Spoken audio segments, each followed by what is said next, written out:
Hello बच्चों, आज आपके लिए आ गया है दूसरा मोल कॉन्सेप्ट का जो न्यूमेरिकल। पिछले वीडियो अगर आप नहीं देखे हैं तो केमिस्ट्री के बारे में आपको प्रॉब्लम रहेगा हमेशा कि केमिस्ट्री में स्टार्टिंग पॉइंट क्या है। तो इससे पहले आप जो पहले वाला वीडियो है उसे देख लो और देखने के बाद आप यहाँ पे मोल कॉन्सेप्ट का सारा कॉन्सेप्ट बहुत इजी तरीका से सॉल्व करोगे। साथ ही में मैं आपका वो सारे क्वेश्चन करूंगा जो आपके एग्जाम में आने वाले हैं, स्कूल के एग्जाम में हो गया, बोर्ड के एग्जाम में हो गया। ठीक है, तो मोल कॉन्सेप्ट का फॉर्मूला मैंने प्रीवियस वीडियो में बता चुका हूं। यहां पे भी हम फॉर्मूला भी लिखते जाएंगे और सॉल्यूशन भी सॉल्व करते जाएंगे। ठीक है, अगर आप इस चैनल पे नए हो तो इस चैनल को सब्सक्राइब कर लो, वीडियो को लाइक करो और दोस्तों के साथ शेयर करना मत भूलें। हर वीडियो में आपको कम से कम 2 से 3 क्वेश्चन अगर सही जवाब आप दे देते हो तो आपको हर वीडियो के थ्रू एक अच्छा सा गिफ्ट मिल सकता है और आप बहुत अच्छे इनकम कर सकते हो वीडियो देख करके, पढ़ाई करते करते। ठीक है, तो चलिए हम स्टार्ट करते हैं मोल कॉन्सेप्ट। तो ये देखो आप कि अगर आपको लिखा हुआ है 1 मोल हाइड्रोजन एटम, अगर 1 मोल हाइड्रोजन एटम में कितने पार्टिकल्स होते हैं? 6.022 10 to the power 23 hydrogen atom. किसने कहा भाई मैंने आपको 1 मोल हाइड्रोजन एटम दिया, इसका मतलब वो इतना एटम दिया।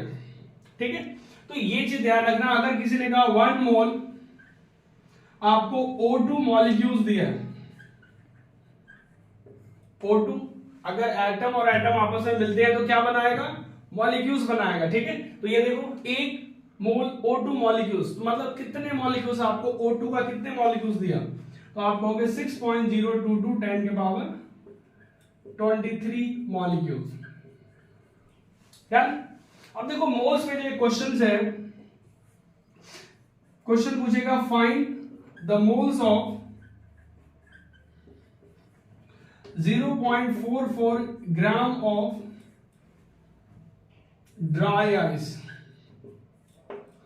ठीक है, अब यहां पे आता है find the moles of 0.44 gram of dry ice. आपको ड्राई आइस किसी ने दिया और उसमें पूछा कितना ड्राई आइस दिया? 0.44 ग्राम। पूछा बताओ इसमें कितने मोल्स हैं। तो आपको बता दूं कि ड्राई आइस हम किसको कहते हैं? CO2 को, कार्बन डाइऑक्साइड को ही हम ड्राई आइस कहते हैं। ये question most of the exam में पूछा जा चुका है। ड्राई आइस आपको कोई भी केमिकल फॉर्मूला उसका नहीं देगा, सिर्फ लिखा होगा ड्राई आइस। तो आपको ड्राई आइस का फॉर्मूला क्या लिखना है? CO2। ठीक, तो फाइंड देखो गिवन मास, आपके पास मास दिया हुआ है और पूछ रहा है कि इसका मोल्स बताओ। मैंने एक फॉर्मूला लिखा होगा, यहां पर गिवन मास कितना है? तो देखो गिवन मास 0.44 ग्राम दिया है, सही है। और मोलर मास आप निकाल लो, molar mass of CO2। CO2 का मोलर मास कैसे निकालो? 1 कार्बन है और 2 ऑक्सीजन है। 1 कार्बन का मास 12 होता है और 1 ऑक्सीजन का 16, तो 2 ऑक्सीजन दिया है तो ये कर लो 12 प्लस 32 44 ग्राम। कितना आ गया? तो मोल्स का फॉर्मूला लिखोगे आप यहां पे गिवन मास अपॉन में मोलर मास। गिवन मास कितना है जी? 0.44 ग्राम अपॉन में 44 ग्राम। ये ग्राम से ग्राम कैंसिल हो जाएगा, ये पॉइंट को हटाओगे नीचे 1 आएगा और पॉइंट के बाद कितने डिजिट थे? 1 2 डिजिट, 2 0 डाल दो, ये 44 से कैंसिल हो जाएगा। 1/100 मोल्स, या आप लिख सकते हो 0.01 मोल। डन। इंपोर्टेंट क्वेश्चन समझ लेना, ये मोल्स निकालने के लिए गिवन मास अपॉन में मोलर मास। डन। चलो नेक्स्ट। तो नेक्स्ट क्वेश्चन देख लेते हैं। Find the moles of the following. इसमें दिया है कि 44 ग्राम ऑफ H2O, इसमें दिया है 11.2 litre of O2 and STP। STP का मतलब प्रीवियस वीडियो में मैं बता चुका हूं, यहां पे बताता हूं स्टैंडर्ड टेम्परेचर प्रेशर। और 12.044 10 के power 24 atom of hydrogen atom. आपको किसी ने इतना एटम दिया, इतना बड़ा एटम्स, मतलब इतने नंबर ऑफ एटम्स दिए, बोला कितने उसमें मोल्स हैं, कैसे निकालोगे वो मोल्स? बहुत आसान सा है, बहुत इजी सा है, इसलिए ध्यान से देखो। ये क्या है? Given mass. और आपको H2O का मोलर मास निकालना हो। इसका मोल्स निकालने का फॉर्मूला क्या होगा, moles is equal to given mass upon में मोलर मास। डायरेक्ट इसी लाइन में मैं शॉर्ट फॉर्म में कर देता हूं। देखो गिवन मास इसका है 54 और H2O का मोलर मास आपको निकालना सिखाई दिया था। एक हाइड्रोजन का एक, तो दो का दो, ऑक्सीजन का 16 होता है, तो 2 + 16 कितना होता है जी, 18 ग्राम। इसका मोलर मास H2O का आ गया 18। ये ग्राम से ग्राम कैंसिल, 18 का टेबल है बताओ जी, 54, 18 3 जा या 4 जा, 18 3 जा, तो यहां पे कितना आ गया 3 मोल आंसर। पहला का डन। दूसरा का फॉर्मूला क्या होगा, ये लीटर दिया है, मतलब वॉल्यूम गिवन है आपके पास, बता रहा है कि वॉल्यूम दिया हो तो बताओ जी मोल क्या होगा। कोई नहीं, आप झट से बोलो जी हमें फॉर्मूला पता है। क्या फॉर्मूला पता है, देखो ज्यादातर क्वेश्चन में प्रॉब्लम क्या होता है, जब भी पूछेगा मोल्स निकालो तो आपके दिमाग में तीनों फॉर्मूला झट से आना चाहिए एकदम दिमाग में। Given mass by molar mass, given volume by molar volume, और given number by Avogadro's numbers. आपको ये चीज अगर दिमाग में है तो क्वेश्चन अपने आप बन जाएगा। देखो यहां पे मोल्स दिया है, गिवन वॉल्यूम अपॉन में मोलर वॉल्यूम, और मैंने लिखवा चुका हूं कि मोलर वॉल्यूम दुनिया की सारी गैसेस एट एसटीपी पे कितना होता है, molar volume of all gas 22.4 litre होता है एट एसटीपी। तो यहां पर इतना गिवन वॉल्यूम दिया है, इतना 11.2 लीटर, और मोलर वॉल्यूम होता है 22.4 लीटर। लीटर से लीटर कैंसिल, ये देखो 2 के टेबल में डायरेक्ट 1/2 आ गया मोल। 0.5 भी लिख सकते हो या फिर 1/2 लिख सकते हो, कोई दिक्कत यहां तक। डन। चलो नेक्स्ट देखते हैं। नेक्स्ट वाले क्वेश्चन में कह रहा है कि इतने एटम ऑफ हाइड्रोजन का है तो मोल्स क्या होगा। कोई दिक्कत नहीं है जी, इसके लिए फॉर्मूला लिखो आप। Mole is equal to given number upon में एवोगैड्रोस नंबर, जिसकी वैल्यू Na की कितनी होती है,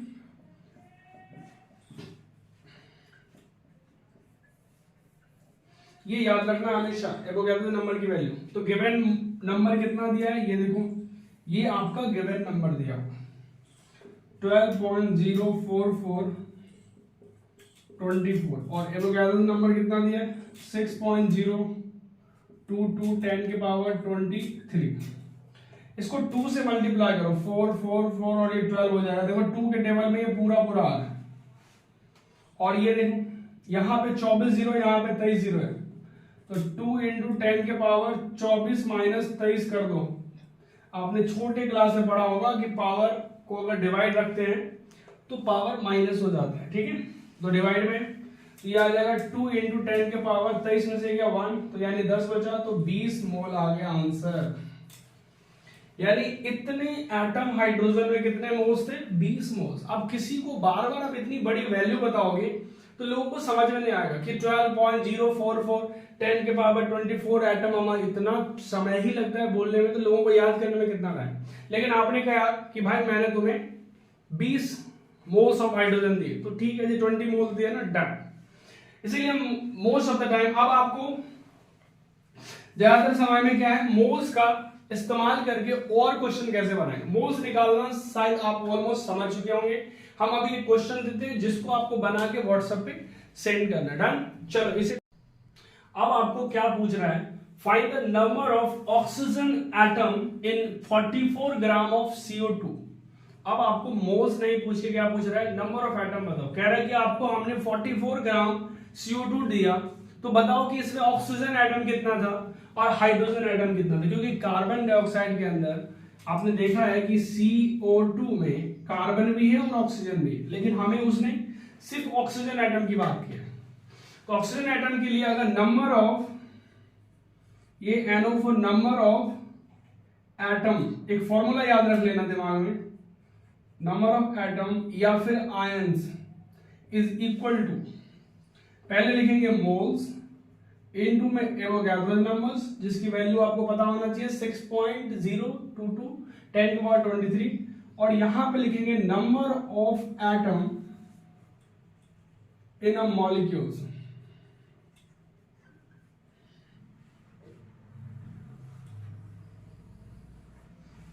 मोल्स निकाल लेते हैं, एवोगैड्रो नंबर दिया है, number of atom in a molecules. जैसे अगर पूछेगा इस मॉलिक्यूल्स के अंदर ऑक्सीजन कितना है, आप देखो ध्यान से, आप कहोगे एक मॉलिक्यूल्स के अंदर 2 ऑक्सीजन है और कार्बन कितने हैं, 1, तो यहां पर जो लिखना है वही लिखना है 2 या 1।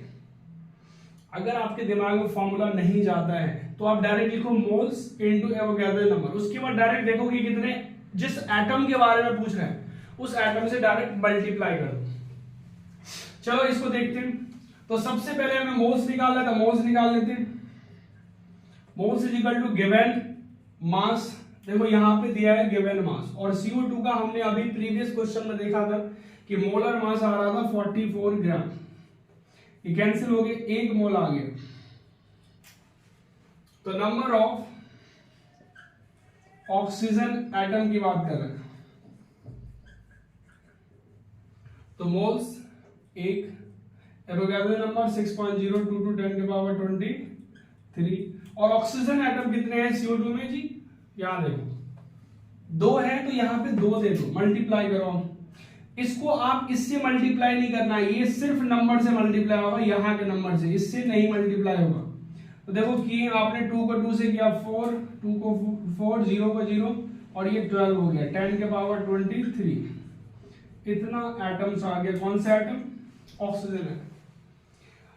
44 ग्राम में कितने ऑक्सीजन एटम है, 12.044 10⁻23 atoms of oxygen. Done. Same to same आपको अलग अलग, जैसे कि किसी भी तरीका से, जैसे वॉल्यूम गिवन होता, नंबर गिवन, नंबर तो दिया नहीं, वॉल्यूम, तो इसी से मोल्स निकाल लेंगे, फिर ये सेम तरह से क्वेश्चंस करने। एक क्वेश्चन हम करते हैं जो जेईई मेंस में कई बार पूछा जा चुका है और मोल कॉन्सेप्ट है, मोस्ट ऑफ द टाइम किसी भी कॉम्पिटिटिव एग्जाम में आते ही आते हैं, ठीक है। चलो इसे लिखो, मैं दूसरा क्वेश्चन देख लेता हूं, इसको बिठाते हैं, देखो क्या है क्वेश्चन उसके बाद। Which of the following compound have maximum H atom? किसके पास हाइड्रोजन एटम मैक्सिमम है? पहला दिया है 18 gram of H2O, 32 gram of CH4, तीसरा दिया है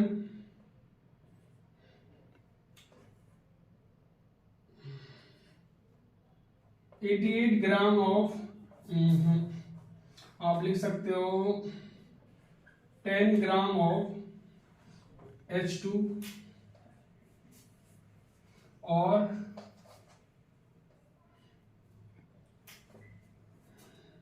H2 आ गया, ये आ गया। अब एक और हम कंपाउंड बना लेते हैं, कुछ भी काट दो, भेजो काटना।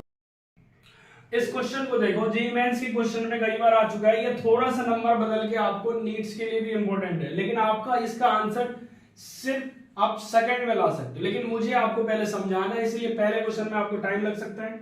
ये सब गिवन मास है और ये उसका क्या है, जो कंपाउंड जो भी है उसका मॉलिक्यूल्स है, उसका हमें क्या निकालना है, मोल्स। मोल्स से ही पता चल जाएगा। तो नंबर ऑफ हाइड्रोजन एटम का हम डायरेक्ट फॉर्मूला लिखेंगे सब में, इसका लिखेंगे गिवन मास कितना है 18 और इसका मोलर मास भी होता है 18 और Na और हाइड्रोजन इसमें कितने एटम है 2, बस इससे मोल्स हो गए, ये 1 आ गया, तो ये कितना आ गया 2Na। इसका सेम टू सेम फॉर्मूला निकालेंगे, इसको कितना होगा CH4 का मास, आप मोलर मास निकालोगे 16 होगा, 32/16 इंटू Na और इसमें हाइड्रोजन कितने हैं जी 4, इसे कैंसिल करो, 16 को 2 से 16 2 32, 8 Na आ गया। इसमें हाइड्रोजन एटम, ये देखना हाइड्रोजन एटम इसमें कितना है जी 10, given mass molar mass H2 का 2 आएगा और इसमें मास भी 2 है, तो ये कैंसिल होकर कितना हो गया 10, इसमें पहले Na डालो इंटू 2, तो ये आपके पास डायरेक्ट आ गया Na, ठीक है। इसका देखते हैं जी, गिवन मास कितना है 49 और इसका जो है सो मोलर मास कितना हो रहा है H2SO4 का मोलर मास जब आप निकालोगे तो इसका निकालोगे 98 आ जाएगा 98 और यहाँ पे Na, इसमें हाइड्रोजन कितना है जी 2, इससे कैंसिल किया 2, इसको इससे कैंसिल किया कितना हो गया Na। तो सबसे ज्यादा किस में आया हाइड्रोजन एटम, यहाँ पर 10A है Na है, यहाँ पे 8 Na है, इसमें 2 Na है, तो सबसे ज्यादा C। अब आपको दिखेगा कि यहाँ पे 48 ग्राम है, 49 ग्राम और हेवी कंपाउंड भी है, यहाँ पे 32 ग्राम है, CH4 है। तो आपके दिमाग में जाएगा या तो सबसे ज्यादा D के पास होना चाहिए, लेकिन जब आप सॉल्व करके देखो तब पता चलेगा ये सबसे छोटा कंपाउंड है 10 ग्राम, लेकिन इसी में सबसे ज्यादा हाइड्रोजन एटम है। तो इसको इसी तरह से अब Na की वैल्यू डाल के अगर हम सॉल्व करेंगे तो बहुत ज्यादा समय लगेगा, इसीलिए हमें क्या करना है, डायरेक्टली फॉर्मूला लगाना है और ये एमसीक्यू में ही क्वेश्चन आता है। तो इस तरह का क्वेश्चन आपके एनसीईआरटी में भी दिया हुआ है, इसे सही से लिखो और हम नेक्स्ट क्वेश्चन पे चलते हैं। ये आपका एनसीईआरटी का वीवीआई क्वेश्चन है, आपके स्कूल के एग्जाम में 200% चांसेस है आएगा ही आएगा, ठीक है। तो आपको ये क्वेश्चन को बहुत इजी से देखना और बहुत आसान सा है, ये 3 मार्क्स से क्वेश्चन आ जाते हैं। इन 3 मोल्स ऑफ इथेन C2H5, आपने इथेन का फॉर्मूला 10th क्लास में पढ़ा होगा, ये दिया हुआ है। कैलकुलेट द फॉलोइंग, कह रहा है number of moles of carbon atom, इसके अंदर कितने कार्बन एटम है, ठीक है जी। Number of moles of carbon atom की बात करते हैं तो आप देखो कि C2H6 में इसमें कार्बन कितना दिख रहा है, 2 कार्बन एटम है। आप कहोगे कि एक मोल C2H5 ने, आप यहां लिखोगे 2 मोल कार्बन एटम है। देखिए इस कंपाउंड को ध्यान से देखना, 2 कार्बन और 6 हाइड्रोजन है। तो 1 मोल C2H6 में 2 मोल कार्बन है, 1 मोल में 2, तो कह रहा है 3 मोल इथेन में बताओ, क्योंकि ये इथेन है तो आप लिखोगे 3 मोल C2H6 में 2 × 3 हो जाएगा, मतलब 6 मोल कार्बन एटम हो गया। कितना आसान है, छोटे क्लास बच्चे क्लास के मैथ वाला कॉन्सेप्ट बन रहा है। Number of moles of hydrogen atom, आप खुद बताओ, सेम टू सेम लिखोगे, 1 मोल C2H6 में बताओ, इसमें C2H6 में कितने हाइड्रोजन दिख रहा है, इसमें 6। तो आप कहोगे 1 मोल में 6 मोल हाइड्रोजन एटम है। तो बोलेगा भाई 3 मोल में बता दूं, आप बोलो आराम से ही बता देंगे। किसी ने कहा एक पेन का प्राइस 6 रुपया है, तो बताओ जी 3 का कितना होगा, तो सिंपल 18 रुपया हो जाएगा जी। 6 × 3 मोल that is 18 mole of H atom. इसका भी आंसर ये आंसर के फॉर्म में आप सॉल्यूशन लिख सकते हो, यहाँ पे ये भी आपका सॉल्यूशन है और इसका solution. Number of molecules of ethane बताओ। आपको स्टार्टिंग में मैंने बोला था 1 मोल हाइड्रोजन एटम, 1 मोल मॉलिक्यूल्स, 1 मोल कुछ भी हो, तो आप कहोगे कि 1 मोल, यहां पे कह रहा है ये C2H6 इथेन में 6.022 10 के पावर 23, 6.022 10 के पावर 23 क्या है, मॉलिक्यूल्स है। किसका मॉलिक्यूल्स है जी, इथेन का। तो बोल रहा है 3 मोल में बता दो,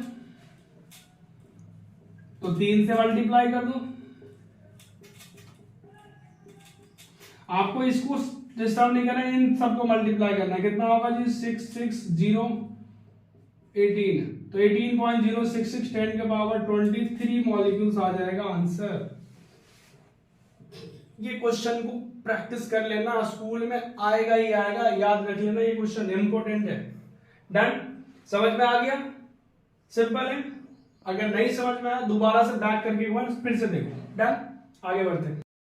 आपको ये questions how to calculate empirical formula, एक क्वेश्चन आपके एग्जाम में 100% है जो आना ही आना है, इसीलिए आप इस क्वेश्चन को बहुत ध्यान से देखें कि एम्पेरिकल फॉर्मूला कैसे निकालें।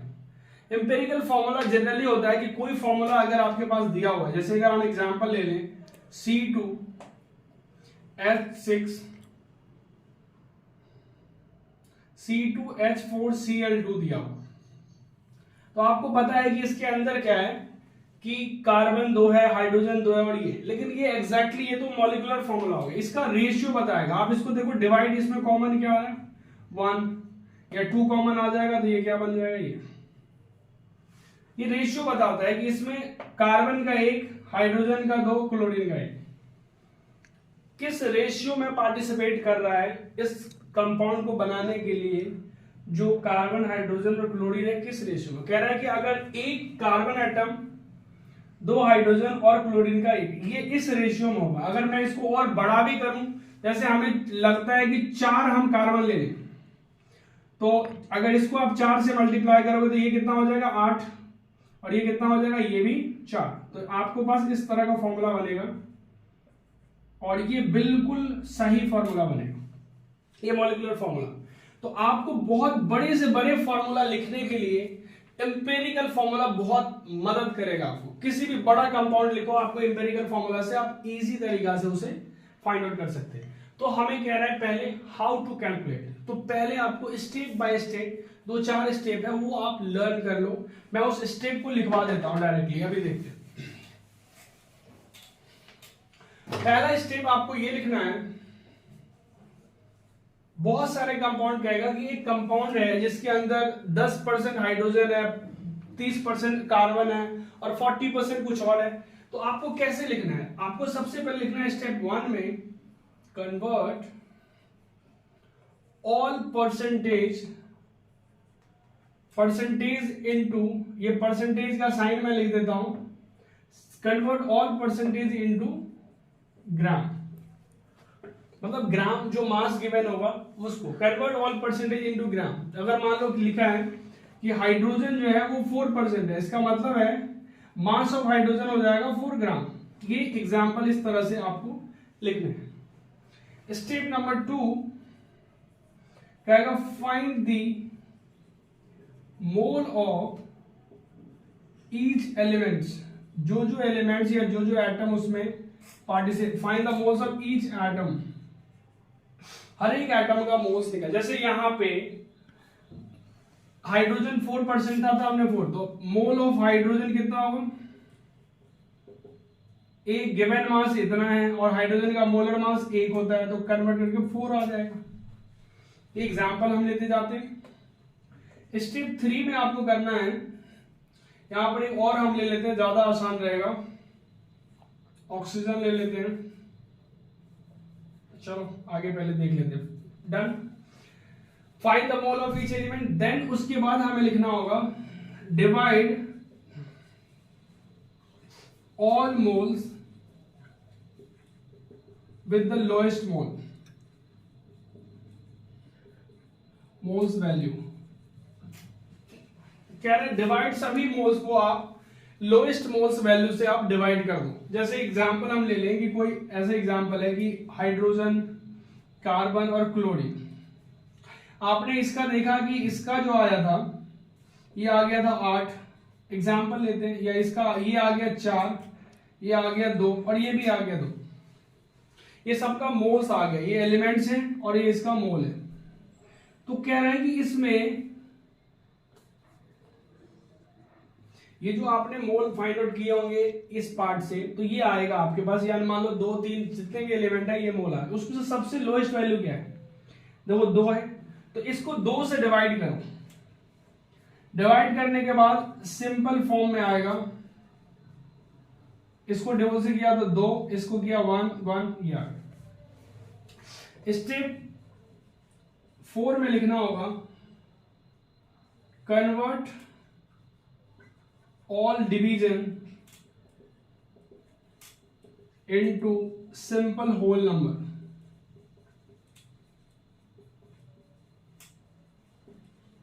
सिंपल होल नंबर, अगर मान लो कोई एटम आपके पास आ रहा है 2.2 आ रहा है, तो इसको अप्रोक्सीमेट में आपको होल नंबर कभी भी डेसिमल में नहीं होता।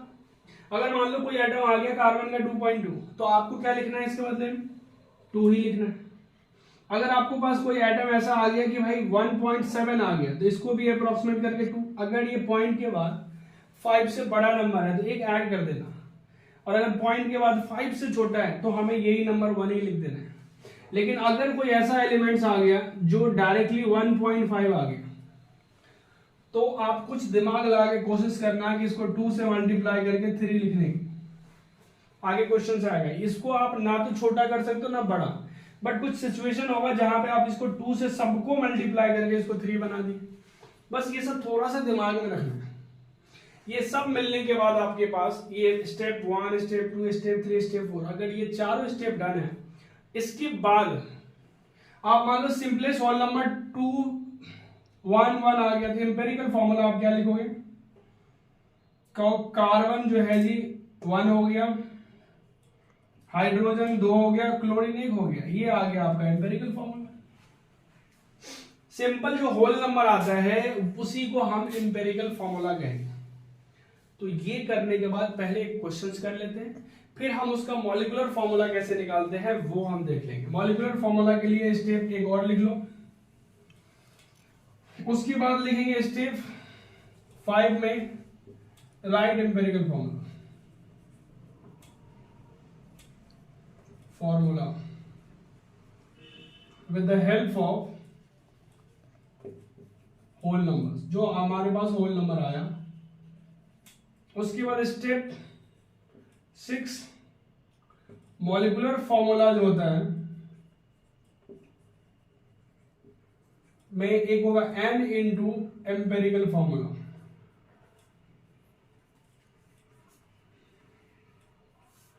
n क्या होगा वो, अगर एम्पेरिकल मास को यहां पे हम n की वैल्यू निकालेंगे, किसी भी मॉलिक्यूलर मास को एम्पेरिकल मास से डिवाइड कर देते हैं तो हमारे पास n की वैल्यू आ जाएगी। ठीक है, तो यहां तक आपको ये स्टेप बाय स्टेप एक बार ढंग से इसे याद कर लो। हम आपको वो क्वेश्चन बता रहे हैं जो आपके एग्जाम में डायरेक्टली आने वाले, इसको पहले लिख लो। तो आपको ये क्वेश्चन देखो, जो हमने आपको रूल बताया था उसके हिसाब से, determine the empirical formula of an oxide of iron which is 69.9% of iron और 31.1% ऑफ डाइऑक्सीजन। जब भी आप एम्पिरिकल फॉर्मूला लिखोगे आपके दिमाग में जाएगा डाइऑक्सीजन का मतलब O2 नहीं। एम्पिरिकल फॉर्मूला लिखने के लिए हमेशा न्यूमेरिकल क्वेश्चन में एटम दिया होगा, एटम का परसेंटेज दिया होगा, उसको मॉलिक्यूल से कोई O2 मॉलिक्यूल से नहीं देगा, क्योंकि वो हमें खुद कह रहा है एम्पिरिकल फॉर्मूला निकालो। ठीक है, तो ये यहाँ पे आपको ऑक्सीजन ही लेना है। ठीक है, तो आपको मैंने क्या बोला था, पहला यहां पे आप लिखोगी जो जो एटम है, सॉल्यूशन में लिखते हैं डायरेक्टली, तो ये हमारा एटम हो गया। यहां पे लिखेंगे परसेंटेज बाय मास जो गिवन है, यहां पे लिखेंगे मोल, और यहां पे लिखेंगे सिंपल होल नंबर।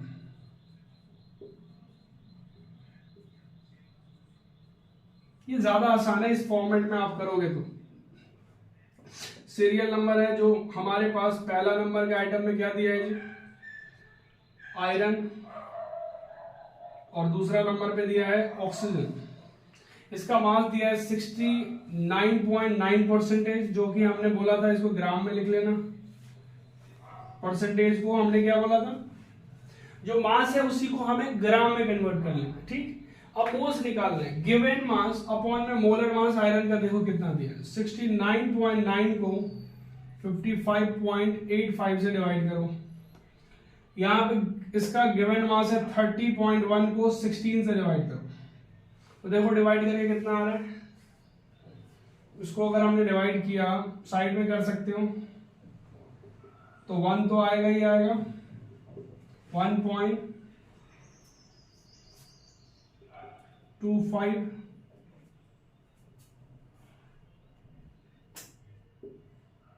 1 तो आ ही रहा है। आप अगर साइड में डिवाइड करना चाहते हो तो यहां पे कर सकते हो।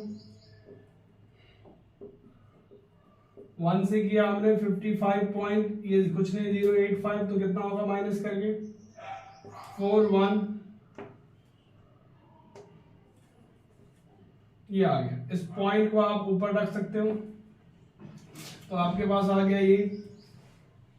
डायरेक्ट हम करते हैं, इसके बाद कितना होगा अगर आपके दिमाग में जा रहा है पॉइंट को हम तो पॉइंट से पॉइंट कैंसिल कर सकते हो, खत्म। तो अब आ गया अपने पास ये, तो इसको क्या लिख सकते हैं, एक जीरो डाल देते हैं, इसको 2 से करते हैं 1.2 समथिंग, 1.2 अराउंड 1.25 के लगभग में आया। इसको जब हमने किया तो कितना आ रहा है 1. देखो ये 16 32 लगभग जा रहा है, तो 1.89 के लगभग में आ गया 88। ये हमारे पास आ गया। अब ये आने के बाद ये तो आपका आ गया मोल्स। अब इस मोल्स को आपको डिवाइड करना है सिंपल होल नंबर से डिवाइड करना है। तो क्या हो रहा है डिवाइड करने के बाद, आप इसको डिवाइड किया 1.25 को 1.25 से, 1.88 को डिवाइड किया 1.25 से, इसको जब डिवाइड किया तो ये तो आपको 1 आ गया। इसको जब आप डिवाइड करोगे तो ये लगभग 1.49 समथिंग आ रहा है, तो 1.5 ले लेंगे अप्रॉक्सीमेट, साइड में आपको डिवाइड करना है। अब देखो यहां पे मैंने जो बताया था आपको क्वेश्चन यही चीज कि देखो ये आ गया 1 और ये 1.5, तो हम इसको क्या करेंगे, इसको होल नंबर बनाने के लिए इसको हम 2 नहीं लिखेंगे, हम इसको मल्टीप्लाई कर देंगे 2 से। ये हो गया आपका 2 और ये आ गया आपका 1.5 को 2 से करोगे 3.0 यानी 3 आ गया। तो ये आ गया, आपको लिखोगे यहां पे एम्पेरिकल फॉर्मूला जो आ रहा है,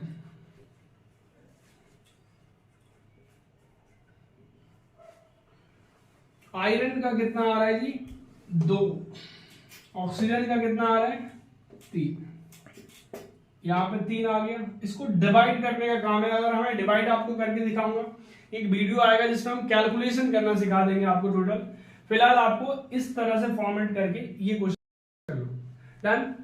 चलो मैं आगे देखता हूं कि इसमें एक और क्वेश्चन होगा जो मॉलिक्यूलर फॉर्मूला वाले, वो भी मैं बता देता हूं, पहले इसे लिख लो आप। अब इस क्वेश्चन को देखो आप, यही कंपाउंड पे इसमें 2 चीज पूछ रहा है, व्हाट इज एम्पेरिकल फॉर्मूला और मॉलिक्यूलर फॉर्मूला। ये क्वेश्चन आपको एम्पेरिकल और मॉलिक्यूलर फॉर्मूला से सारे कॉन्सेप्ट क्लियर कर देंगे, ठीक है। अब यहां पे देखो, compound contains 4.07% of hydrogen, 24.27% of carbon और 71.6% ऑफ क्लोरीन, यानी 3 एलिमेंट 3 एटम इसमें दिया है। आपको लिखना है सीरियल नंबर, यहां पे लिखना है एटम, यहां पे लिखना है उसका परसेंटेज बाय मास जो गिवन है, यहां पे लिखना है मोल, यहां पे आपको लिखना है सिंपल होल नंबर।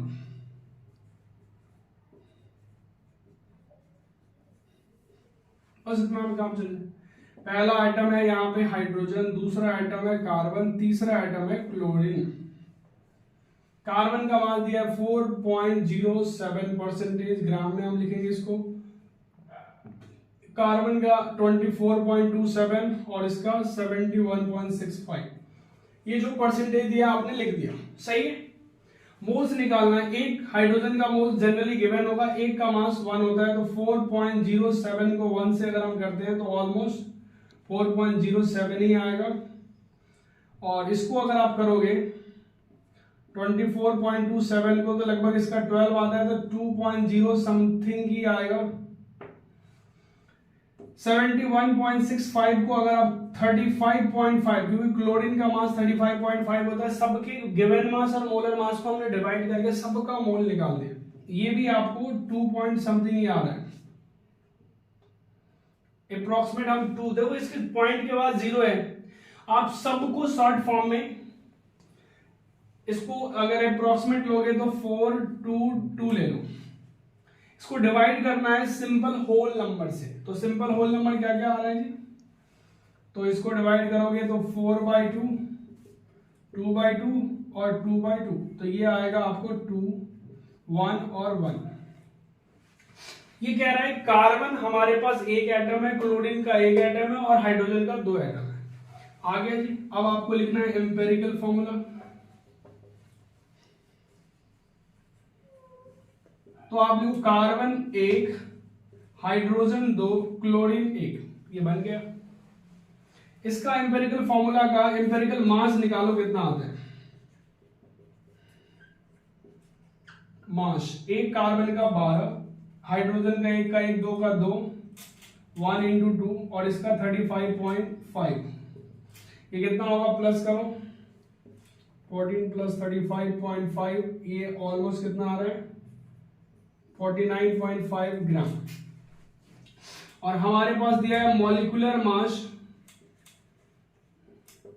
देखो मॉलिक्यूलर वेट कितना दिया है, इतना 98.96 ग्राम।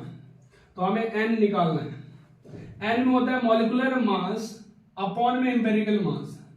98.96 को 49.50 से डिवाइड कर, अगर मैं बात करूं 49 2 जा 98 हो जाता है, तो अप्रॉक्सीमेट जो आएगा ये होल नंबर में 2 ही आएगा वैल्यू, 2.01 कुछ ऐसा आएगा, लेकिन हम अप्रॉक्सीमेट वैल्यू साइंस में मोस्ट ऑफ द यूज करेंगे, तो ऑलमोस्ट 2 आ गया। तो हमने आपको बोला था कि मॉलिक्यूलर मास निकालने के लिए मॉलिक्यूलर फॉर्मूला को n इंटू एम्पेरिकल फॉर्मूला होता है, तो n हो गया 2 और ये आ गया CH2Cl, ऐसा कुछ आ गया। तो अब आपको इसको लिखना है कि इसके साथ मल्टीप्लाई होगा C2H4 chlorine 2। This is the molecular formula. Exam में आने के चांसेस ये और एक दोनों में से एक क्वेश्चन, अगर एम्पिरिकल फॉर्मूला पे क्वेश्चन आता है तो या तो ये आएगा या जो मैं पहले बताया। तो स्कूल के पेपर को चेक करके देन आप मुझे बताना कि ये आया कि नहीं क्वेश्चन। मैं कह रहा हूं 99 पॉइंट समथिंग चांसेस है कि ये दोनों में से एक क्वेश्चन आएगा, ठीक है। इसीलिए इसको ढंग से इसको प्रैक्टिस करके अच्छे से जाना। आगे हम बता रहे हैं स्टैच्यूमेट्रिक, पहले से लिखो। अब आप देखो स्टैच्यूमेट्रिक कैलकुलेशन, ये जो टॉपिक है ना, ये केमिस्ट्री का मेन टॉपिक है। आपको जब पूरी केमिस्ट्री पढ़ोगे तो आपको ज्यादातर क्वेश्चन डिफिकल्ट इसी लेवल से आएगा। जो आपके चैप्टर है एक आयनिक इक्विलिब्रियम, सॉल्यूशन के कुछ सॉल्यूशन में तो नहीं, आयनिक, और आपको वहां पे 2 टॉपिक मिलेगा, केमिकल इक्विलिब्रियम और आयनिक इक्विलिब्रियम। इन दोनों में इसी से रिलेटेड आपको न्यूमेरिकल्स में दिक्कत आएगी, थर्मोडायनामिक्स में दिक्कत आएगी, अगर ये चीज आपको अच्छे से क्लियर नहीं होगा तो। स्टैच्यूमेट्रिक कैलकुलेशन, स्टैच्यूमेट्रिक कहां से आया, तो ये आपके पास जो है स्टैच्यून का मतलब होता है एलिमेंट्स जो एटम है, और मेट्रॉन्स का मतलब होता है जिससे मैट्रिक्स बना है, उसका मतलब होता है मेजर।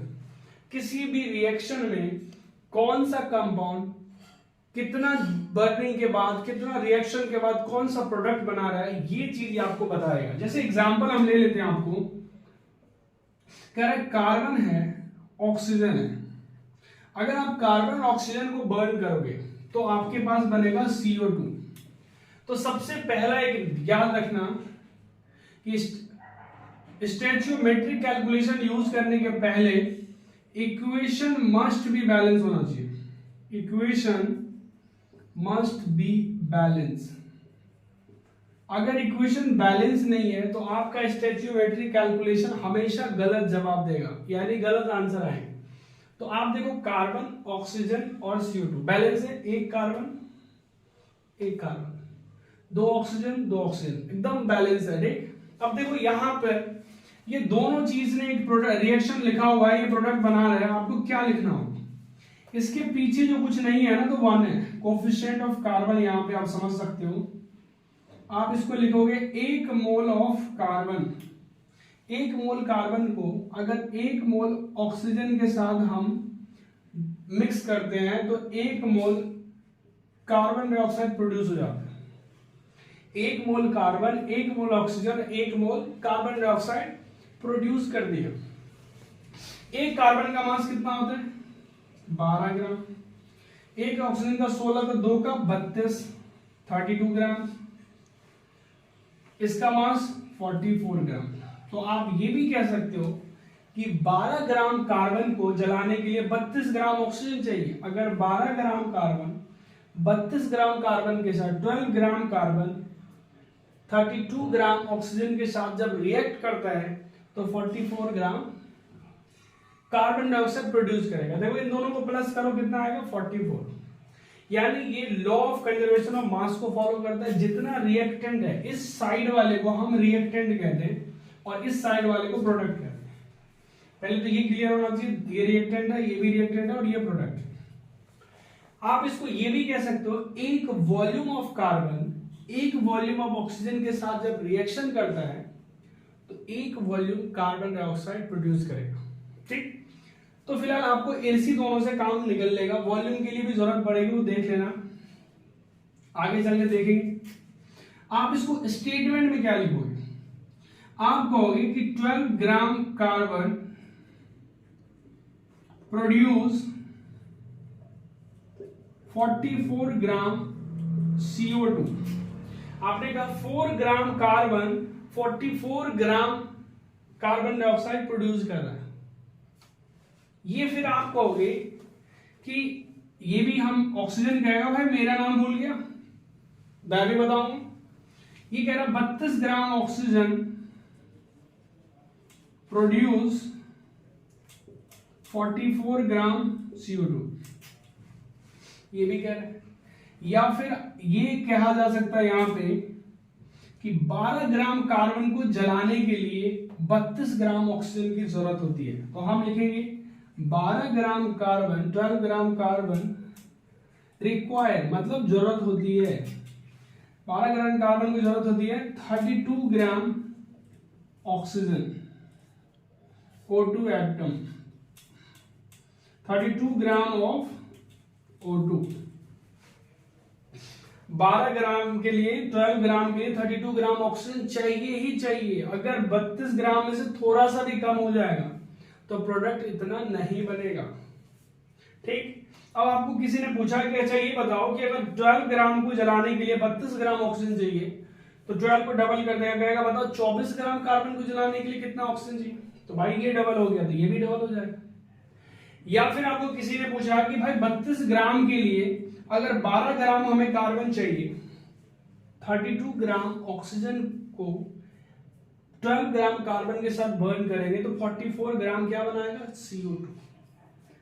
अगर ऑक्सीजन को आधा कर दे, यहां पे 16 ग्राम कर दे, तो ये सिर्फ 6 ग्राम कार्बन को जला पाएगा।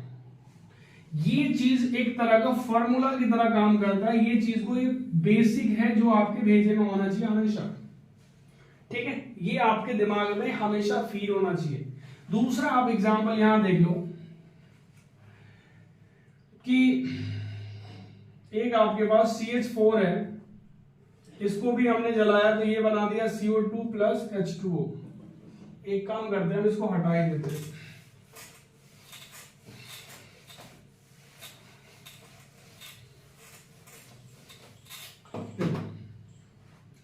ये आपके पास मीथेन है, ये O2 है, यहां पे कार्बन का कोई भी कंपाउंड हो जिसके पास अगर हाइड्रोजन भी है, ऑक्सीजन के साथ जलने के पास हमेशा दो ही कंपाउंड देगा, कार्बन डाइऑक्साइड और वाटर, चाहे कितना भी बड़ा कार्बन का कंपाउंड आ जाए। ठीक है, इसका देखो ये बैलेंस है, एक कार्बन है एक कार्बन है, ऑक्सीजन 2 है, ऑक्सीजन 2 नहीं 3 है, हाइड्रोजन 4 है। अब देखो हाइड्रोजन 2 2 4 हो गया, यहां पर हाइड्रोजन कितना है 4, ऑक्सीजन इधर 2 है, इधर ऑक्सीजन कितना हो गया 2 यहां पे है और 2 यहां पे 4, तो इसको भी बैलेंस कर दो, ये हो। अब यहां पे लिखोगे 1 मोल CH4 को जलाने के लिए 2 मोल O2 चाहिए, और यहां देखो क्या है, यहां कुछ नहीं है, 1 मोल है, H2O कितना है जी यहाँ पे 2 मोल। तो यहां पे आप देखो ध्यान से, 1 मोल मीथेन को जलाने के लिए 2 मोल हमें ऑक्सीजन चाहिए, तब जाके हमें 1 मोल कार्बन डाइऑक्साइड प्रोड्यूस करेगा और 2 मोल वाटर। तो आपको सारे चीज को भेजे में नहीं रखना, आपको कुछ भी एक से आप काम निकाल लोगे, भाई ये इतना प्रोड्यूस करेगा, आप लिखोगे, या इसका मास भी लिख दो, ज्यादा आसान होगा, क्योंकि हम मास से कैलकुलेट करते हैं, या आप मोल से कैलकुलेट कर सकते हो। इसका मास कितना होगा जी 16 ग्राम, इसका मास देखो 4 1 का 16, तो 4 का 48, इसका 44, इसका एक वाटर का 18 होता है, 18 होता है, 2 का 36, ये हो गया। आप डायरेक्ट आप स्टेटमेंट याद रखना, बस इन चीजों का फॉर्मूला। आप कहोगे 16 ग्राम मीथेन, इसका नाम मीथेन है, CH4 प्रोड्यूस 44 ग्राम CO2, या आप लिखोगे 16 ग्राम CH4 प्रोड्यूस 36 ग्राम H2, ऐसा लिख सकते हैं। तो 1 ग्राम कितना करेगा, तो ये डिवाइड में आ जाएगा, आप लिख सकते हो, ये तो इधर वाला लिख दे। इसी तरह ऑक्सीजन भी कहेगा 48 ग्राम O2 प्रोड्यूस 44 ग्राम CO2। फिर ऑक्सीजन कहेगा भाई मैं वाटर को भी तो प्रोड्यूस किया, 48 ग्राम O2 प्रोड्यूस 36 ग्राम H2। या फिर दूसरा तरीका से मीथेन कहेगा भाई मुझे 16 ग्राम को जलाने के लिए 48 ग्राम ऑक्सीजन चाहिए ही चाहिए, 16 ग्राम बर्न करने के लिए 48 ग्राम ऑक्सीजन चाहिए। तो इसको लिखेंगे 16 ग्राम CH4 रिक्वायर मतलब उसको जरूरत है, 48 ग्राम किसका, ऑक्सीजन का। तो आप कहोगे 1 ग्राम के लिए कितना चाहिए, 48/16, तो कितना होगा ये 3 ग्राम O2। तो आप कहोगे कि बताओ कि फिर 8 ग्राम के लिए कितना चाहिए, 3 × 8 कर दो, 24 ग्राम O2। इस तरह से क्वेश्चन पूछेगा आपको एग्जाम कि बताओ कि 50 ग्राम मीथेन को जलाने के लिए कितनी ऑक्सीजन चाहिए, या आपको पूछेगा बताओ कि अगर आपके पास 500 ग्राम मीथेन है तो आप कितने कार्बन डाइऑक्साइड बना सकते हो। अगर ऑक्सीजन के बारे में डिमांड नहीं है, इसका मतलब ऑक्सीजन मतलब बहुत ज्यादा अमाउंट में, लेकिन अगर क्वेश्चन में मेंशन है कि भाई इतना ऑक्सीजन है, 500 ग्राम मीथेन है और 1 केजी क्या है, ये ऑक्सीजन है, तो कितना बनेगा, तो उसके लिए आपको दिमाग लगाना पड़ेगा। इस तरह के कॉन्सेप्ट को हम आगे क्वेश्चन 1-2 करेंगे, सब समझ में आ जाएगा, ठीक है। 16, इसी तरह से ये भी लिखेगा, कार्बन भी कहेगा भाई मुझे 48 ग्राम के लिए 16 ग्राम चाहिए क्या मीथेन, कहेगा 48 ग्राम O2 रिक्वायर 16 ग्राम CH4। थोड़ा सा ये कॉम्प्लिकेटेड लगेगा, लेकिन अगर ध्यान से समझोगे तो कोई मुश्किल नहीं। अभी हम न्यूमेरिकल करेंगे, इसके लिए आपको ये बेसिक फॉर्मूला है, इसको भेजे में ढंग से रख लेना अच्छे से। यहां पे कंपाउंड चाहे मीथेन आए या इथेन आए, C2H6 को भी अगर H2O2 के साथ बर्न करोगे प्रोडक्ट 2 ही जीतेगा, बैलेंस सिर्फ कर लेना। अभी हम न्यूमेरिकल करते हैं और ज्यादा क्लियर आ जाए, ठीक है। इसको जल्दी से लिखो, ये दोनों क्वेश्चन को ध्यान से देखो, इसी स्टैचियोमेट्री कैलकुलेशन में भेजना। Find the amount of water produced by the combustion of 16 gram of methane. 16 gram of methane को अगर हम बर्न करते हैं तो कितना ग्राम पानी प्रोड्यूस होगा, ये पूछा है। तो अब आपको मैंने अभी बोला था मीथेन वाले सॉल्यूशन करने से पहले आपको इसका रिएक्शन पता होना चाहिए। मीथेन को ऑक्सीजन के साथ बर्न होगा, 2 ही प्रोडक्ट हमेशा बनाएगा। बैलेंस देख लो, कार्बन 1 ठीक है, ऑक्सीजन यहाँ हाइड्रोजन 4 है, यहाँ हाइड्रोजन 2 है, तो इसको हम 2 किया, ऑक्सीजन यहाँ पे कितना हो गया 2, यहाँ पे ऑक्सीजन और 2 यहाँ पे, बैलेंस हो गया। तो ये सिर्फ मीथेन और वाटर की बात कर रहा है, मुझे दुनियादारी से कोई लेना देना नहीं। तो यहाँ पे हम मीथेन को देखेंगे और वाटर को देखेंगे, 1 मोल और यहाँ पे 2 मोल। मास निकाल दो, इसका मास कितना होगा कार्बन का 12 और 4 16 ग्राम 36 ग्राम। हम लिखेंगे 1 मोल CH4 प्रोड्यूस 2 मोल वाटर, ठीक है। या आप कहोगे 16 ग्राम CH4 produce 36 gram water. Answer, ये तो आंसर सिंपल है, यहां से पता होना चाहिए। ये रिएक्शन पता है तो झट से बता दोगे। यहां पे देखो, फिर से वो मीथेन की बात कर रहा है, कह रहा है ये मीथेन है, ये ऑक्सीजन है, ये आपका कार्बन डाइऑक्साइड है और H2 है। पहले रिएक्शन लिखना जरूरी है। जब भी स्टोइचियोमेट्री के क्वेश्चंस आएंगे तो रिएक्शन कई बार आपको दिया रहेगा और जो इजी रिएक्शन है वो आपको खुद याद करने होंगे। मीथेन दियो। अब देखो बैलेंस करते हैं जी, यहाँ पे 4 है, यहाँ पे 2, तो 2 बैलेंस हो गया, ये भी बैलेंस हो गया। ये कार्बन डाइऑक्साइड और मीथेन की बात कर रहा है, यानी इसको और इसकी बात कर रहा है। 1 मोल ये, तो ये भी 1 मोल। मास हमने बोल ही दिया था 16 ग्राम और ये 44 ग्राम। तो अब आप कहोगे, नीचे में लिख देना, ये मैं यहां लिख देता हूं कि 44 ग्राम O2 रिक्वायर्ड, 16 ग्राम CH4। इसने कहा भाई 44 ग्राम के लिए मुझे 16 ग्राम मीथेन चाहिए, तो 1 ग्राम के लिए कितना चाहिए? 16/44। हमें पूछ रहा है 22 ग्राम के लिए, बताओ 16/44 इंटू 22, इससे कैंसिल होगा 2, इससे कैंसिल होगा 8, कितना हो गया? 8 ग्राम। तो अगर इसको आधा करेगा तो ये भी आधा हो जाएगा, तो 8 ग्राम आ गया हमारे पास। लेकिन वो पूछ रहा है मोल्स बताओ, तो मोल्स निकालो। Moles is equal to given mass upon में मोलर मास। तो गिवन मास कितना आ गया जी? 8, और ऑक्सीजन का जो मीथेन है उसका मोलर मास 16 होता है, कैंसिल कर दिया तो 1/2 आ गया, 0.5 mole is the answer. Done. ध्यान से समझो, इजी वे में आ जाएगा समझ में, ठीक है। 44 ग्राम को चाहिए 16 ग्राम जलाने के लिए।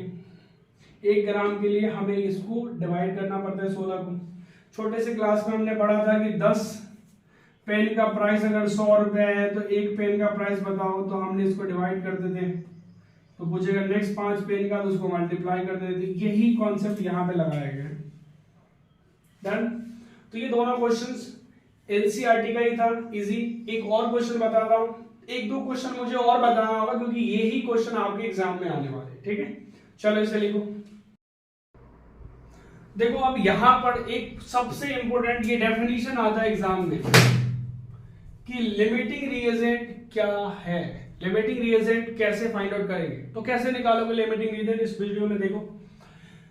कह रहा है कि the substance that is totally consumed in a reaction is called limiting reagent। ये शॉर्ट डेफिनेशन है, आपके दिमाग में होना चाहिए। या फिर दूसरा तरीका समझो, जैसे कि रिएक्टेंट A और B ये दोनों मिला के कोई C प्रोडक्ट दिया, अब आता है कि ये और ये इन दोनों में से जो कंपाउंड रिएक्शन कंप्लीट होने से पहले ही खत्म हो जाए उसी हम लिमिटिंग रिएजेंट कहते हैं, या जिसका अमाउंट बहुत कम दिया होगा उसे लिमिटिंग रिएजेंट कहते हैं। अब इसको समझने के लिए हमें और भी ज्यादा डिटेल्स में जाना पड़ेगा। अब यहां पे लिखेंगे limiting reagent always decide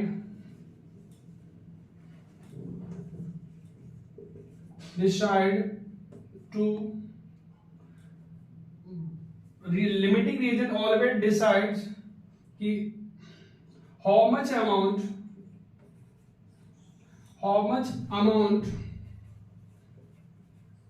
product is formed, how much amount product is formed, कितना अमाउंट ऑफ प्रोडक्ट बनेगा। जैसे आपने देखा था कि कार्बन और ऑक्सीजन, अब ये CO2 बन रहा है, तो आपको किसी ने पूछा कि बताओ कार्बन डिसाइड करेगा कि कार्बन डाइऑक्साइड कितना बनेगा या ऑक्सीजन डिसाइड करेगा कार्बन डाइऑक्साइड कितना बनेगा। तो आपको अगर किसी ने ऐसा सवाल पूछा है तो आप डायरेक्ट बोल देना कि भाई पहले ये बता दे कि लिमिटिंग रीजन इन दोनों में से कौन है। अगर किसी ने पूछेगा भाई इसमें से लिमिटिंग रीजन ऑक्सीजन है, तो तुम कहोगे डायरेक्टली कि ऑक्सीजन डिसाइड करेगा कि कार्बन डाइऑक्साइड कितना बनेगा, कार्बन से कोई लेना देना। लेकिन अगर लिमिटिंग रीजन कार्बन है तो कार्बन डिसाइड करेगा कि प्रोडक्ट कितना बनेगा, ऑक्सीजन की वहां पे कहानी खत्म। तो आपको जब पता चल गया कि भाई ये लिमिटिंग रिएजेंट डिसाइड करता है, तो मैंने प्रीवियस क्वेश्चन में डायरेक्ट बोला कि भाई कितना पोर्टल प्रोड्यूस होगा, तो उस क्वेश्चन में ऐसा कुछ पूछा नहीं गया था। लेकिन आगे जो क्वेश्चन आपको आएगा ये इसमें ये मेंशन रहेगा। सबसे पहला क्वेश्चन आपको पूछेगा बताओ भाई लिमिटिंग रिएजेंट इनमें से क्या है।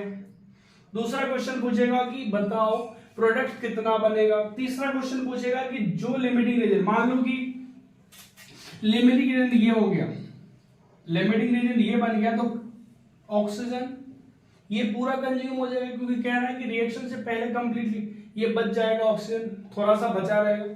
आपको ये भी पूछेगा कि ऑक्सीजन कितना बच गया, ऑक्सीजन कितना रह गया। आपको मैं एक क्वेश्चन से इसको लिख लो डेफिनेशन बहुत अच्छे से, एक क्वेश्चन से हम करते हैं क्वेश्चन को easily solve.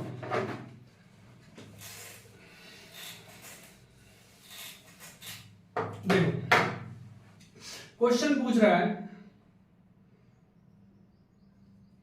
500 gram of carbon burn with 1200 gram of या 1000 gram of oxygen.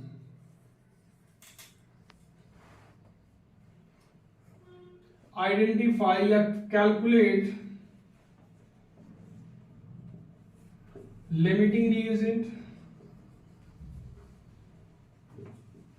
Limiting reagent बताओ, पहला क्वेश्चन तो ये पूछेगा। दूसरा पूछेगा कि हाउ मच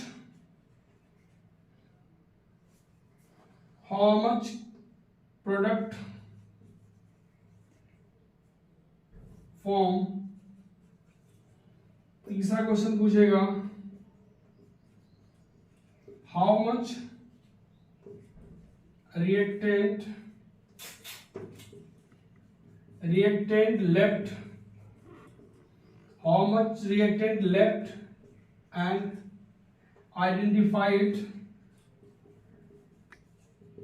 कौन सा लेफ्ट किया। अब ये क्वेश्चन सिंपल है, लेकिन आपको ये तीन चीज पूछ दिया इसमें कि इतना 500 ग्राम कार्बन है और 1000 ग्राम ऑक्सीजन है। अब बताओ आप इसमें से कि कौन लिमिटिंग एजेंट है। तो हम कैलकुलेट करते हैं, कार्बन को ऑक्सीजन के साथ हम बर्न करेंगे। कार्बन और ऑक्सीजन जब बर्न होगा तो क्या बनाएगा, CO2। अब देखो आपने पहले लिखा है 1 मोल ये होता है, 1 मोल ये भी होता है और 1 मोल ये भी होता है। मास लिख लेते हैं 12 ग्राम और ये 32 ग्राम और ये 44 ग्राम, 12 ग्राम, 32 ग्राम और 44 ग्राम। ये हमारा फॉर्मूला है जो मैंने बोल चुका था कि आपको ये फॉर्मूला आपको याद होना चाहिए। अब देखते हैं कि हमने कहा कि भाई 12 ग्राम को बर्न करने के लिए 12 ग्राम को बर्न कर 32 ग्राम हमें ऑक्सीजन चाहिए। इसके हिसाब से क्या हमारे पास ये है या नहीं है वो चेक कर लेते हैं। आप लिखोगे 12 ग्राम कार्बन रिक्वायर 32 ग्राम O2, तो 1 ग्राम के लिए कितना चाहिए। तो पूछेगा भाई बताओ 500 ग्राम के लिए 32/12 इंटू 500 कैलकुलेट करो, या थोड़ा सा कैलकुलेशन इजी करने के लिए हम इसको 600 ले लेते हैं, देख लेंगे। करते हैं इसको, करते हैं इसको, कैंसिल हो गया, 12 5 से 50 हो जाएगा इधर, और इसको करते कितना आ गया 10, 5 3 से 50 और एक 16। देखो ये क्या कर रहे हैं, कैलकुलेशन करने के बाद 5 2 से 10 0 15 और ये 16, तो ये कह रहा है 500 ग्राम की जगह पे 600 ग्राम कार्बन को, 600 ग्राम कार्बन को जलाने के लिए जो हमें एक्चुअल में ऑक्सीजन चाहिए वो कितना चाहिए, 1600 ग्राम चाहिए। हमने कैलकुलेट किया और ये दिया हमें कितना है 1200 ग्राम, 1200 या 1000। तो आप सोचो आपको चाहिए कितना 1600 ग्राम, दिया कितना है 1200 ग्राम। आप बताओ कि कम दिया है या ज्यादा दिया है। 1600 चाहिए, दिया है 1200, कम दिया है। तो आपको पता चल गया यहां पे पहला क्वेश्चन का answer O2 is a limiting reagent. O2 हमारा लिमिटिंग रिएजेंट हो गया, ये बात पता चली। अब ये नेक्स्ट क्वेश्चन पूछ रहा है आपसे कि कितना प्रोडक्ट बनेगा। अब मैंने बता चुका हूं पहले कि लिमिटिंग रिएजेंट डिसाइड करता है कि प्रोडक्ट कितना बनेगा। तो आप लिखोगे कि सिंस दूसरा क्वेश्चन का आंसर के लिए 32 ग्राम O2 प्रोड्यूस 44 ग्राम CO2, तो 1 ग्राम 44/32, तो पूछेगा 1200 ग्राम कितना देगा, 44/32 इंटू 1200। कैलकुलेट करना है आपको, 12 से 4 से करें 8 से आ जाएगा, ये 42 जा और ये 11 3300। ठीक है, 4 1 मिनट ये गड़बड़ हो, 4 1 1 जा और 4 2 जा, इससे कैंसिल कर दो, 150 आ जाएगा, तो ये आ जाएगा 5610 ग्राम, 5610 ग्राम। ये आपके पास आ गया। इतना हम क्या प्रोड्यूस करेंगे, कार्बन डाइऑक्साइड, ये हमारा प्रोडक्ट हो जाएगा। अब इसमें पूछ रहा है how much reactant left identify, कितना रिएक्टेंट बच जाएगा। अब इस क्वेश्चन को बनाने के लिए हम ऑक्सीजन का इस्तेमाल करेंगे। हम कहेंगे 32 ग्राम O2 को जरूरत है 12 ग्राम कार्बन, तो एक के लिए 12/32, तो पूछेगा 1200 के लिए कितना चाहिए, कैलकुलेट करो, तो 4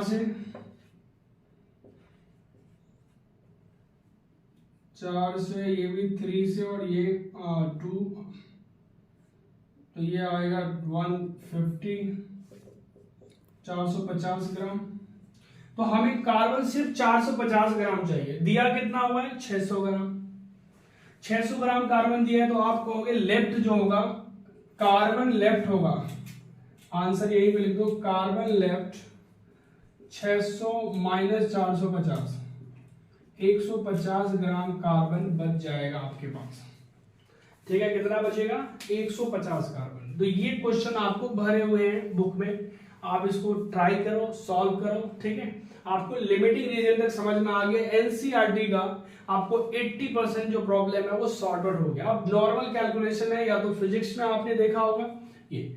अगर ये ओवरऑल चीज अच्छा लगाओ, वीडियो अच्छा लगाओ, तो उसे लाइक और दोस्तों के साथ शेयर करना ना भूलें। और अगर फिर भी समझ में ना आए तो 1-2 बार करके इसको प्रैक्टिस करो। ठीक है, विशेष जानकारी के लिए हम आपको नेक्स्ट वीडियो में और भी क्वेश्चंस देंगे, और आपको इस वीडियो के अंदर जो हमें 2-3 सवाल देने थे वो हम क्वेश्चन दे देते हैं, जिसे आपको सॉल्व करके मुझे व्हाट्सएप पे सेंड करना है और कमेंट बॉक्स में लिख देना है कि मैंने सेंड कर दिया। ठीक है, चलो इसे आप लिख लो, हम आपसे 2-3 क्वेश्चन दे देते हैं। अब आपको ये वीडियो में ये क्वेश्चंस हैं, 2 क्वेश्चन की जगह हमने एक ही क्वेश्चन को सोचा पार्ट बना देते हैं। ये क्वेश्चन को आपको सॉल्व करना है, ध्यान से पढ़ो इसे, और इस क्वेश्चन का आंसर आप हमें इस दिए गए जो वीडियो में जो नंबर्स हैं उस पे आप जो कॉपी में आप नोटबुक में सॉल्व करोगे उससे फोटो खींच के आपको भेज देना है और कमेंट में लिख देना है कि मैंने आपको सेंड कर दिया। डन। अगर इसका आंसर सारा सही हुआ तो आपको जरूर गिफ्ट मिलेगा, उसके लिए आपके पास कॉल आएगा या फिर आपके घर पे कोरियर कर दिया जाएगा, अगर इसका आंसर आपने सही किया। इसका आंसर हम नेक्स्ट वीडियो में भी बताएंगे, और आगे का जो भी कॉन्सेप्ट बच गया इस चैप्टर में वो हम नेक्स्ट वीडियो में कवर कर लेंगे। ओके।